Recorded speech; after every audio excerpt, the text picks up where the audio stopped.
outside. Please, Reinhard. Thank you, David McAllister. I also would like to welcome both Ambassador Zhang Ming and Director Gunnar Wiegand. As our leaders demonstrated at the EU-China video conference last week, I think it is adequate that we have frank and open conversations, as President von der Leyen called it, between China and the EU, because unfortunately relations have deteriorated a lot over the last years, and in particular, additionally, since the beginning of this year. I see two main reasons for that.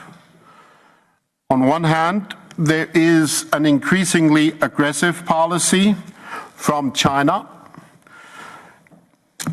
I counted 9 neighboring countries with which China presently has territorial conflicts: India, Bhutan, Nepal, Indonesia, Malaysia, Vietnam, Philippines, Taiwan, Japan. And with the 10th country, Myanmar, China is financing and arming rebels in that country. Then I could point at the wolf warrior diplomacy, as it's been called, and at least Sweden, the Czech Republic, France, Germany, and UK have been exposed to that. And I could point at the domestic oppression, not just in the Xinjiang Uyghur Autonomous Region, where the worst police state on the earth has been created, but also in Inner Mongolia, where against the constitutional rights of the minority, they are deprived of their usage of their own language, in Tibet with forced labor, against human rights defenders, and not in the least Hong Kong. And secondly, on our side, there's also been a change. And our main development has been captured in the word promise fatigue. We're a bit tired of hearing promises over and over again on CAI, on BRI, on WTO, on Hong Kong, and then learning time and again that promises are not kept. I am an old friend of the Chinese people, and I admire a lot and I respect Chinese culture and China's contribution to progress of mankind, and in particular, I respect a lot the advancement China has made during the phase of reform and opening up.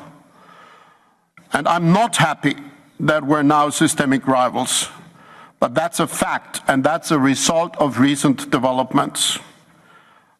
I hold that even systemic rivals can find fields of cooperation, but only on the basis of international law and in support of a rules-based order. And in that context, I would like to emphasize 4 issues where I think the cooperation should improve.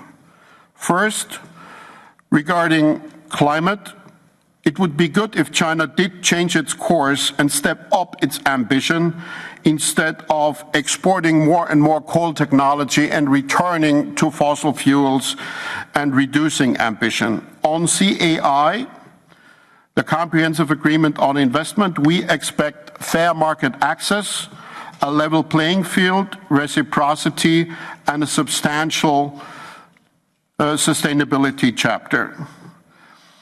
And on science and innovation cooperation, I think we should also have a very good look at fairness and reciprocity. And finally, I would really want to encourage China to reduce the tensions in its own region instead of escalating them. And I'm thinking about the East China Sea, I'm thinking of the South China Sea, but I'm also thinking of Taiwan.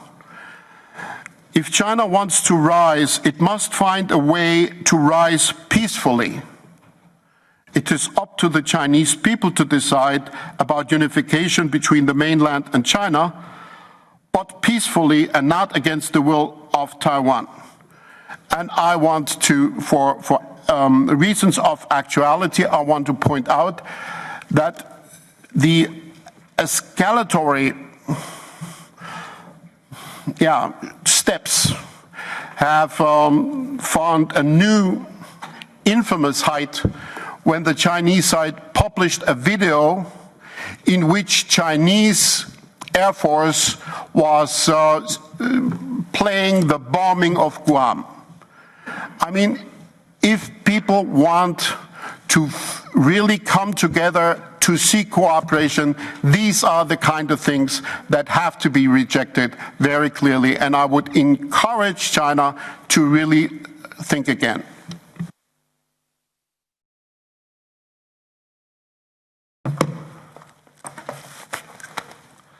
Thank you, Reinhard Bütikofer.